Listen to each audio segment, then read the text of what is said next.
Film و ڈراموں کے ذریعے اور گانے بازوں کے ذریعے جو کفریات عام کیے جاتے ہیں، ان کفریات کو آپ پر آشکار کرنے کا سلسلہ ہمارا جاری ہے کہ لوگ جانیں کہ ان میں کیسے کیسے کلمات کو عام کیا جاتا ہے جو ایمان کے لیے زہر قاتل کی حیثیت رکھتے ہیں، بلکہ ایمان ہی برباد کر دیتے ہیں۔ انہی اشعار میں سے آپ کو ایک شعر پیش کیا جاتا ہے۔ حالانکہ یہ بھی بتانا چاہوں گا کہ جب ہم چھوٹے تھے تو اس وقت یہ گانے کا شعر بڑا مشہور تھا۔ میں یہ سمجھتا ہوں کہ شاید لاکھوں بلکہ کروڑوں نے یہ شعر سنا ہوگا اور بہت سارے بد نصیبوں نے اپنی زبان سے ادا بھی کیا ہوگا۔ حالانکہ اس کے بارے میں شرعی حکم کیا ہے تو بندے کے رونگٹے کھڑے ہو جاتے ہیں وہ سن کر۔ بہرحال ہمارے مستند عالم دین مفتی شریف الحق امجدی صاحب رحمۃ اللہ تعالیٰ علیہ سے سوال ہوا اس شعر کے متعلق، تو وہ فتاوی شارح بخاری کی پہلی جلد کے اندر صفحہ 258 پر نقل کیا گیا ہے۔ سوال ان سے یہ کیا گیا کہ ایک فلم کے اندر جو ہے ایک یہ شعر گایا جاتا ہے کہ قدرت نے بنایا ہوگا فرصت سے تجھے میرے یار۔ آپ نے بھی سنا ہوگا ہو سکتا ہے، تو آپ نے جو جواب ارشاد فرمایا وہ یہ ہے کہ یہ کہنا کہ قدرت نے تجھے فرصت سے بنایا ہوگا، اس شعر کا پڑھنا کفر ہے، کیونکہ اس گانے میں اللہ تعالیٰ کے لیے فرصت کا لفظ استعمال کیا گیا ہے،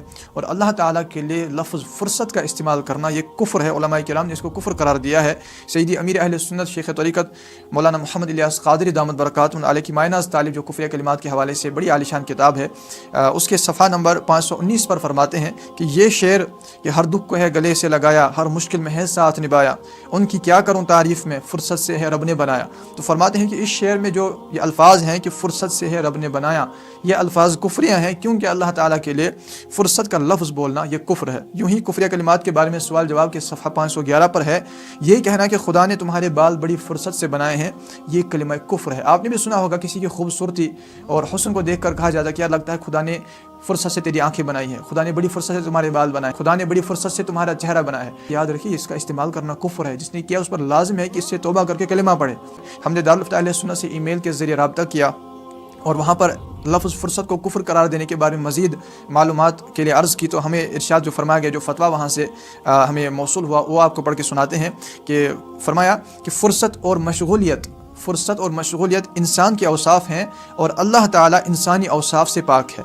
فرصت کے وصف سے اللہ تعالیٰ پاک ہے، اس لیے اللہ تعالیٰ کے لیے فرصت کا لفظ استعمال نہیں کر سکتے۔ تفسیر صراط الجنان کی 9ویں جلد کے اندر مفتی محمد قاسم عطاری دامت برکاتہ العالیہ فرماتے ہیں کہ ایک بات ذہن نشین رکھیں کہ اللہ تعالیٰ کے لیے فارغ کا لفظ استعمال نہیں کر سکتے، کیونکہ اللہ تعالیٰ مصروفیت اور فراغت سے پاک ہے۔ اور ہمارے مستند عالم دین شیخ الحدیث علامہ عبد المصطفیٰ اعظمی رحمۃ اللہ تعالیٰ علیہ اپنی مایہ ناز تالیف جنتی زیور میں عقائد کا بیان فرماتے ہیں، اور اس میں اللہ عز و جل کے بارے میں جو عقائد بیان کیے ہیں ان میں سے شرح فقہ الاکبر کے حوالے سے یہ عقیدہ بھی بیان فرمایا کہ اللہ تعالیٰ مخلوق کی تمام صفات سے پاک ہے،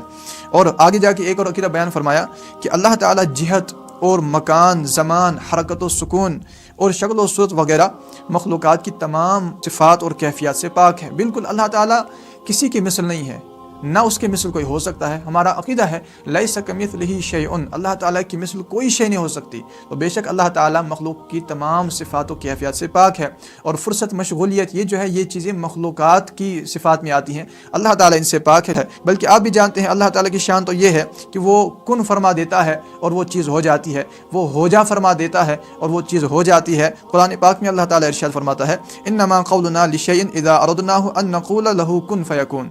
جو چیز ہم چاہیں اس سے ہمارا فرمانا یہی ہوتا ہے کہ ہو جا، اور وہ ہو جاتی ہے۔ تو فرصت، مشغولیت ہم نے لفظ کہاں سے گڑ لیے اور کہاں سے استعمال کر لیے؟ بہرحال جس نے بھی یہ گانا کہ قدرت نے بنایا ہوگا فرصت سے تجھے میرے یار، یا فرصت کا لفظ جب اللہ تعالیٰ کے لیے استعمال کسی شعر میں کیا گیا ہو، جس نے بھی یہ گانا گنگنایا ہو یا معنی سمجھتے ہوئے دلچسپی کے ساتھ سنا ہو، ان سب پر حکم کفر نافذ ہوتا ہے، اور سب پر لازم ہے کہ اس کفر جملے سے توبہ کر کے کلمہ پڑھیں۔ توبہ کا طریقہ یہ ہے کہ جو کفر سرزد ہوا ہو اس کفر کو کفر مانتے ہوئے مخصوص اس سے توبہ کی جائے، یعنی یہ کہ یا اللہ میں نے جو ایک کلمہ کفر بکا کہ تو نے فرصت سے فلاں کے بال بنائے ہیں، تو نے فرصت سے پیدا کیا ہے، تو میں مانتا ہوں یہ کفر ہے اور اس سے میں توبہ کرتا ہوں، اس سے بیزار ہوں، لا الہ الا اللہ محمد رسول اللہ صلی اللہ علیہ وسلم، تو یہ توبہ ہو جائے گی۔ اور وہ لوگ جو ایسے ہی گانے سنتے رہتے ہیں، اب انہیں پتہ نہیں کہ ہم نے گایا ہے کہ نہیں گایا ہے ایسا شعر، تو وہ بھی احتیاطاً توبہ کر لیں، کیونکہ اس میں جو ہے دونوں جہاں کی عافیت ہے۔ احتیاطاً توبہ کرنے میں یہ ہے کہ آپ یوں توبہ کر لیں کہ اے اللہ عز و جل اگر میں نے یہ کفریہ شعر بولا تو نے فرصت سے کسی کے بال بنائے، فرصت سے کسی کو پیدا کیا، تو یا اللہ میں اس کفر شر سے توبہ کرتا ہوں، لا الہ الا اللہ محمد رسول اللہ صلی اللہ تعالیٰ علیہ وآلہ وسلم۔ بہرحال پیارے اور میٹھے اسلام بھائی، اللہ تعالیٰ ہمارا ایمان سلامت رکھے۔ میں یہ گزارش کروں گا کہ اس ویڈیو کو تو ضرور آپ شیئر فرمائیں، کیونکہ یہ گانا بڑا ہی وائرل ہوا تھا، لاکھوں کروڑوں نے اس کو سنا ہوگا، گایا ہوگا۔ آپ کی کوشش سے اگر کسی کا ایمان بچتا ہے، آپ کے ایک شیئر کرنے سے ایمان بچتا ہے، تو یہ تو بہت بڑی سعادت کی بات ہے۔ برائے کرم ضرور آگے بڑھا دیں اور ایمان کی حفاظت کرنے کے اس سلسلے میں ہماری اس مہم میں ہمارا ساتھ دیں۔ یہ ہم کوشش کر رہے ہیں کہ آپ تک یہ مسائل اور آگے بھی بہت سارے اہم باتیں اس حوالے سے آپ تک پہنچائیں گے انشاءاللہ۔ اس حوالے سے ایک بہت بڑی خوشخبری آپ کو سناتے چلیں کہ انشاءاللہ تعالی اس حوالے سے ایک ہماری اہم ترین بک منظر عام پر جلد آنے والی ہے، جس میں مشہور کفریہ گانے یا وہ اشعار جن میں کفری الفاظ ہیں ان کو ہم نے ایک جگہ جمع کیا ہے، اور اس میں بہترین وضاحت کے ساتھ ساتھ بنیادی عقائد کو بھی بیان کیا گیا ہے۔ انشاءاللہ تعالی یہ عنقریب پبلش کی جائے گی۔ آپ سب سے گزارش ہے کہ اس کتاب کو ضرور پڑھیں۔